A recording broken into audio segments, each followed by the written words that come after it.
നമ്മൾ ബോട്ടിൽ വന്നേക്കാണ്. ഹൗസ് ബോട്ടിൽ, ആലപ്പുഴ ഹൗസ് ബോട്ട്.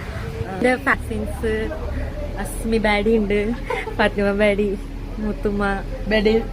പിന്നെ ഇങ്ങനെ കാഴ്ചകളൊക്കെ കണ്ടുകൊണ്ടിരുന്നു. പിന്നെ ഹൗസ് ബോട്ടിൽ ഫസ്റ്റ് ടൈം ആയതുകൊണ്ട് അതിൻ്റെ ഒരു എക്സൈറ്റ്മെൻറ്റും ത്രില്ലിലും ഒക്കെ ആയിരുന്നു എല്ലാവരും. അതിനുശേഷം നമ്മൾ കുറച്ച് ഫൺ ആക്ടിവിറ്റീസിലോട്ടൊക്കെ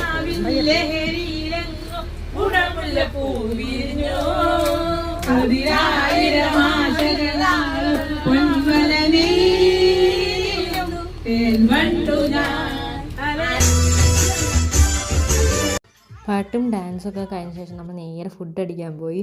ആലപ്പുഴയിലെ സ്പെഷ്യൽ കരിമീൻ പൊള്ളിച്ചതൊക്കെ ആയിരുന്നു അവിടുത്തെ സ്പെഷ്യൽ. പിന്നെ നമ്മൾ ചോറിനൊപ്പം സാമ്പാർ, തോരൻ, സാലഡ്, സാമ്പാറൊക്കെ കൂട്ടി നല്ല ഊണ് കഴിച്ചു. പിന്നെ സ്പീഡ് ബോട്ടിൽ പോയി. വായിലും മൂക്കിലും കുറച്ച് വെള്ളമൊക്കെ ആണെങ്കിലും ആക്ച്വലി എല്ലാവരും കൂടെ നല്ലൊരു ഫൺ എക്സ്പീരിയൻസ് ആയിരുന്നു സ്പീഡ് ബോട്ടിലും. പിന്നെ നമ്മൾ അന്താക്ഷരിയൊക്കെ കളിച്ചു. അതിന് ശേഷം ഒന്ന് ബോട്ടൊന്ന് ഡ്രൈവ് ചെയ്യാൻ അറിയില്ലെങ്കിലും ജസ്റ്റ് അവിടെ വരെ പോയ സ്ഥിതിക്ക് ഒന്ന് എക്സ്പീരിയൻസ് ചെയ്യാൻ വേണ്ടിയിട്ട് ഒരു ഫണിന് വേണ്ടിയിട്ട് അത് നമ്മളൊന്ന് നോക്കി. പിന്നെ കുറച്ച് കഴിയുമ്പോൾ അവിടെ നിന്ന് ഇറങ്ങി ബോട്ടിൽ ടാറ്റ ബൈ ബൈ പറഞ്ഞുകൊണ്ട് നേരെ നമ്മൾ ആലപ്പുഴ ബീച്ചിലോട്ടാണ് പോയത്. പിന്നെ അവിടെ കുറച്ച് നേരം സൺസെറ്റൊക്കെ കണ്ടുകൊണ്ടിരുന്നു.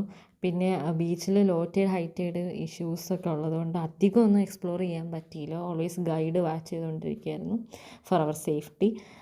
അതിനുശേഷം നമ്മൾ പക്ഷേ എല്ലാവരും കൂടെ ഉള്ളതുകൊണ്ട് ഒരു നല്ല വൈബ് തന്നെയായിരുന്നു. പിന്നെ ഇടയ്ക്കൊക്കെയാണല്ലോ ബീച്ചിൽ പോകുന്നത്, അപ്പോൾ അതിൻ്റെ ഒരു രസം ഉണ്ടായിരുന്നു. പിന്നെ അവിടെ കുറച്ച് നേരം ടൈം സ്പെൻഡൊക്കെ ചെയ്ത് ഫുഡൊക്കെ കഴിച്ച് ബെജ്ജൊക്കെ കഴിച്ച് പിന്നെ അവിടെ നിന്ന് പോന്നു. ടാറ്റാ.